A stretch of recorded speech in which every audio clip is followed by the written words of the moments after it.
Good morning, everybody. It is June 20th, 2020, and I am meeting my buddy Ryan to do a little off-roading today.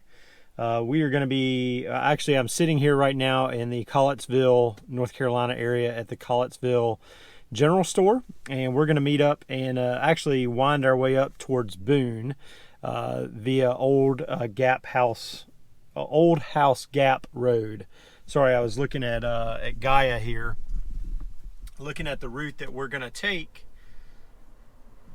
And as I look at that route that we're going to take, I watched a couple videos of other folks on YouTube that have taken that same route. Saw some differing opinions. Some said that it's pretty technical. Others said it's no big deal. Friend of ours, friend of Ryan's actually, who had done this previously, said that it is pretty technical. And you definitely probably don't want to go there the first time if it's rained. Well, it's rained, and we're going. So we're loaded up back here. We got the Max Tracks with us. We got the shovel. Of course, we got the winch on the front. So we're ready to take anything that Old House Gap Road can throw at us. So join us today as we take a ride around Old House Gap Road right out here in North Carolina.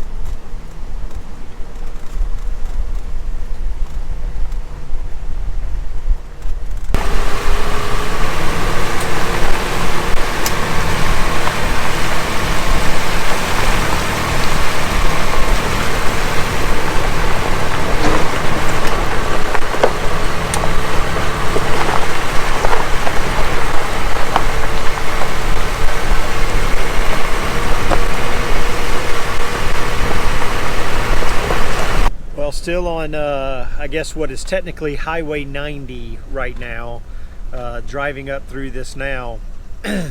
I've never known, well, I guess I have, but it's just kind of fun that this is what they consider a highway here in the state that I was born, raised, and love. And, well, this is the road. This is the highway.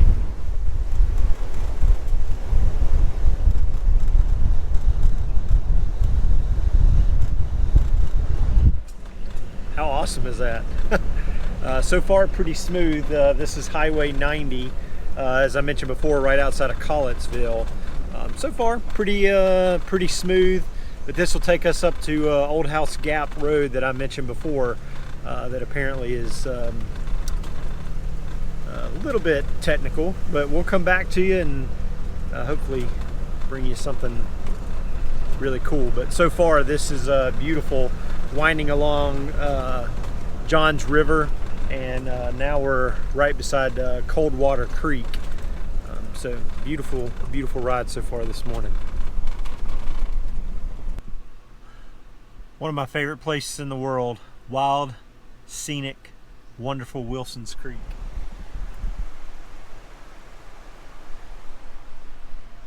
Look at that view.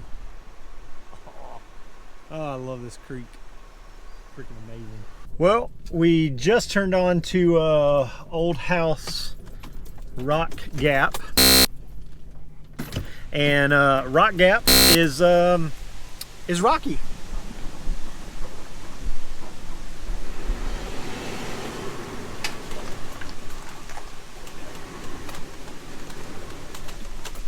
And narrow, super narrow. Holy cow, this is technical, not so much. Rocky and slow and steady, I believe, wins the race here.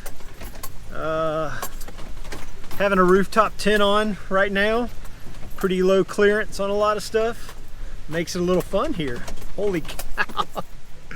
Holy smokes. Talked to my buddy Ryan about airing down. He said he wasn't gonna air down kind of feeling like I should have, but we shall see. Holy smokes. Yeah, this is good. Well, hey there, everybody. I just wanted to give you a quick voiceover. The rest of this trail, kind of giving you an idea of what it looked like. For the majority of this, I did speed it up to 2 times as fast. Otherwise, it's pretty low and slow. We finished this 5-mile section of the trail, and it ended up taking us about an hour and a half, 2 hours to finish up this 5-mile section. It was really, really slow. 5 miles an hour at best, averaged out over this. Really, really rocky, really rutted out.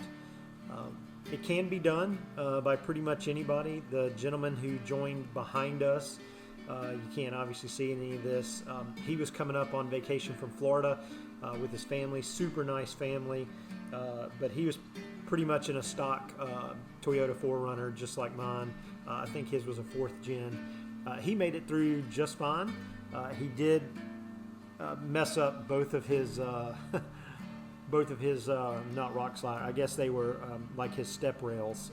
He damaged those pretty good, but otherwise made it out just fine. I have a 2-inch lift. Well, really, I have a 4-inch lift that turned out to be about a 2-inch lift after all the weight that I put on it. And then, of course, I've got the belly of the beast, so to speak, completely covered up with some overland protection from Bud Built, as you may have seen on an Instagram story, and made it out just fine. Of course, the one part that's not covered, my KDSS, I did hit that pretty good, but I hit it with the part that's covered right near the ball joints. But it ended up being fine, no issues whatsoever for me. But it was really low and slow on this trip. As you can see in some of this, it got really narrow. I had a rooftop tent on, as I mentioned earlier in the video, and I got some serious trail pinstriping throughout. It was heavily overgrown on this. I would recommend, we ended up airing down our tires, thankfully. I went down to 25. I think my buddy Ryan in front of me there in his Tacoma went down to 25, I believe, as well. And that was very much needed. We went for a little bit at just normal pressure, and yeah, it was too much, so we aired down. There were a couple times where my roll and my pitch got me a little nervous, but really only pucker factor one time, and that was going to the crest of a hill, getting right towards the top, and came really close. So once I crested that hill, I couldn't see anything, and I was just praying that Ryan had not stopped and was actually going. But anyways, I just wanted to give you guys kind of the voiceover, let you know what had happened, and also give you a little bit of history about where we were actually traveling here. So this is Pisgah National Forest, which is basically my backyard, literally from my house. I can see part of the range. Pisgah is a huge national forest here in North Carolina, but you can see it from my house, and I part of it from my house, and I absolutely love Pisgah. We live in the Grandfather Ranger District. There are 2 different districts, but anyways, I wanted to give you just a little bit of background about Pisgah, because it is a place that's near and dear to my heart. It is my home. But it is the first national forest that we had in North Carolina. And its name actually came from Buncombe County, which is 2 counties over from me. Buncombe County is kind of home to Asheville, which is what a lot of people know, or Beer City, USA, as it's been called the last couple years. But there in Buncombe County, there is a mountain called Mount Pisgah. And in 1976, it was named Mount Pisgah by the Reverend James Hall during General Griffin Rutherford's expedition against the Cherokee Indian, which, for those of you who don't know, I am part Cherokee, 1/8 Cherokee, and my middle name is actually Eagle, like the bird. So, but despite all that, love Pisgah. The biblical meaning of Pisgah, that you may be familiar with, or may not be familiar with, was the peak from which Moses was not allowed to enter. to view the Promised Land. So some significance there as well. The genesis, though, of Pisgah was directly related to the land ownings, if you will, from George Vanderbilt. And if you've ever been to Asheville, you've got to be familiar with Biltmore. Biltmore is an estate that's basically in Asheville and was built, I think, in the late 1890s. And for the longest time, George Vanderbilt basically said that when he stood on his porch, anywhere that he could see, basically in a panoramic view, anywhere he could see, he wanted to own the land, is the way the story goes. And part of that was Pisgah. And he ended up donating that land back to the government, which made it part of the National Forest. But George Vanderbilt did have two really forest experts, one by the name of Carl Schenck and Guilford Pinnock. And they managed all of George Vanderbilt's land. And Schenck actually developed what they called the Biltmore Forest School right around the 1900s. And it was the first professional forestry school actually in the United States. It ended up closing down around 1913. But really, really kind of cool. As I mentioned before, when George Vanderbilt passed in 1915, the widowed Miss George Vanderbilt sold and gave approximately 86,000 acres to the government at literally pennies on the dollar. Vanderbilt realized that only the federal government could preserve the forest, which became the Pisgah National Forest and remains about the same size today. As I mentioned before, there's two different districts for Pisgah. It does and is within 15 counties in North Carolina. There's only 100 counties in North Carolina, but Pisgah National Forest lies within 15 of those. And it's, I mentioned before, I said two, I meant three. It's divided into three districts. It's the Grandfather District, which is the one that I am in. That includes Avery County, Burke County, Caldwell, Watauga, and McDowell. And then you've got the Appalachian District, which is further west. That's can be over towards the border. That's Haywood County, Madison, Avery, Buncombe, Mitchell, and Yancey. And that pretty much stretches from